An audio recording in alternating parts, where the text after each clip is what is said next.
Welcome to another exciting edition of Break Fake Rules. This one's crazy because look who I have here with me today. Carmen Rojas, Jamie Allison are here to talk about what has happened this year in philanthropy. Can you think of a more exciting topic?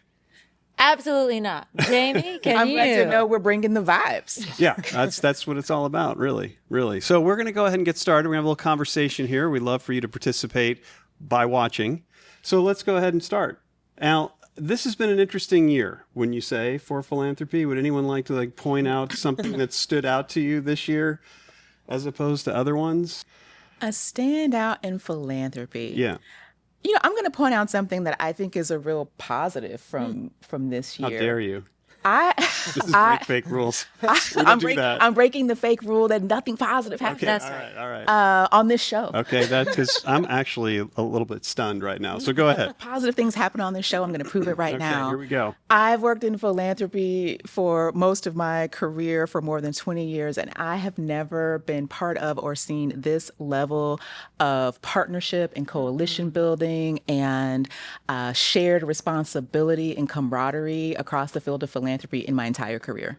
And why did that happen this year as opposed to other years? Because we're in trouble, yo. Okay, there it is. and it's clear, and it is clear that we need each other in a way that I think we always have. Yeah. But that for the first time we were willing to embrace. That's right. Carmen, how about you? What I did you couldn't see? agree more. I mean, that was a beautiful opening to our show. Yeah. I love being here with both of you. I want to start by saying Likewise. thanks so much for having me. Same. Likewise. Yeah, I do think that there was an immediate intervention. It wasn't just that people got together and decided to coordinate in philanthropy. It was also the speed at which they did it. It was the questions I think people asked about their core work. I feel like, a lot of the things that you've been talking about on this podcast and frankly in your work writ large, Glenn, has been about sort of intervening in the fake rules of philanthropy. And we had a moment to actually practice something different. It reminded me of the pandemic moment in which people threw out the window a set of norms that they thought were rules and instead decided to actually put out more money and make it really easy for grant recipients to do their work.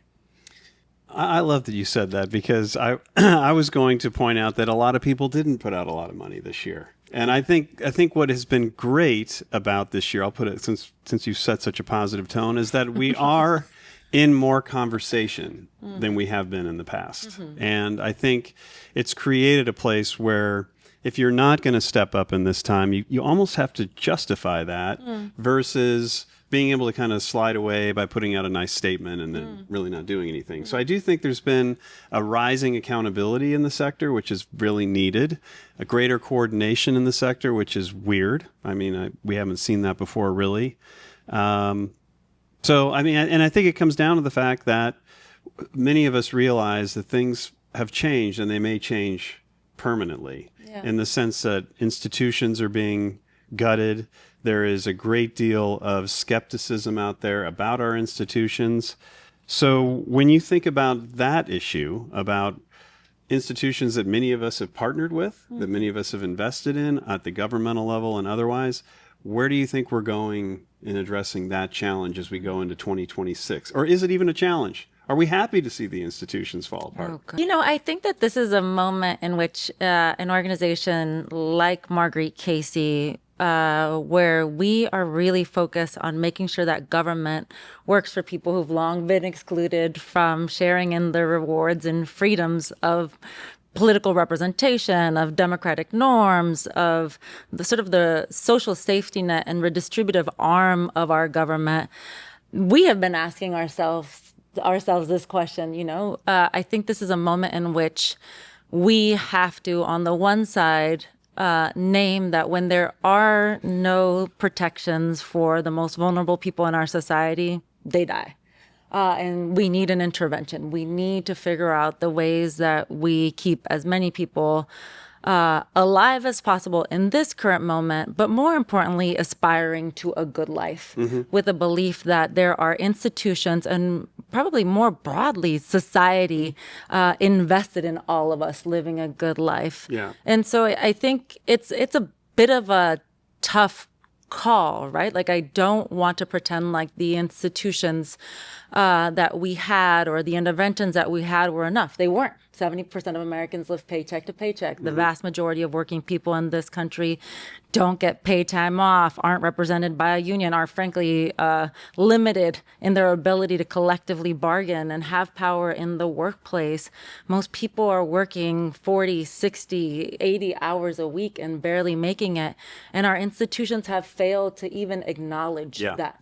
And in this moment, I feel like we have an opportunity as philanthropy to start to plant seeds in organizations that offer meaningful example of what a good life can look like. And I think about them as like intermediary institutions, these in-between institutions that we're going to need between the moment that we're in now and the moment that we want to be in, where we can start to rebuild people's trust, not only in our institutions, but in institutions writ large to be able to deliver that. What do you think? I agree with that, Carmen, but I would also start a layer before that and say that part of the reason that we can't trust our institutions is because we can't or don't or won't trust each other.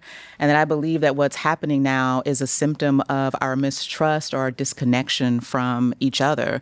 And I would call this a crisis of belonging. I think that social scientists have been warning us about this for a really long time. Robert Putnam, in his book, Bowling Alone, documents our decline in civic participation.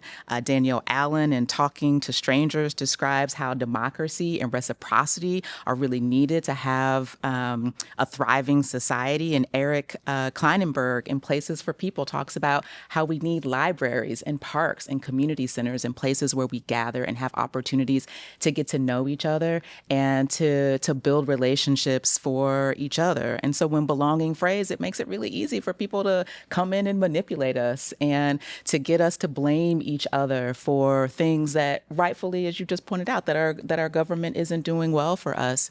And so at the Walter and Elise Haas Fund, where I'm executive director, we just launched a new strategy that we refer to as the We Initiative, the We on Purpose, like the we in the we, the people, that brings us in closer in together to build bridges across difference, because we are responsible for building the institutions that are supposed to take care of us. I think we are feeling the results of the pandemic in some ways. And I've seen this along the lines of what you just said, Jamie, that we were online for a long time. There's a whole generation coming into college now that did a lot of their high school time online. And I'm hearing all these messages these days about that friendships aren't actually real online compared to being together. So to do what you're suggesting, I think, is very important. And because it hasn't happened, I do think there's a real polarity out there. Earlier this year, we had Joan Williams on to talk about class. And there are a whole bunch of cultural aspects to class that make it very challenging in our current environment to find each other again.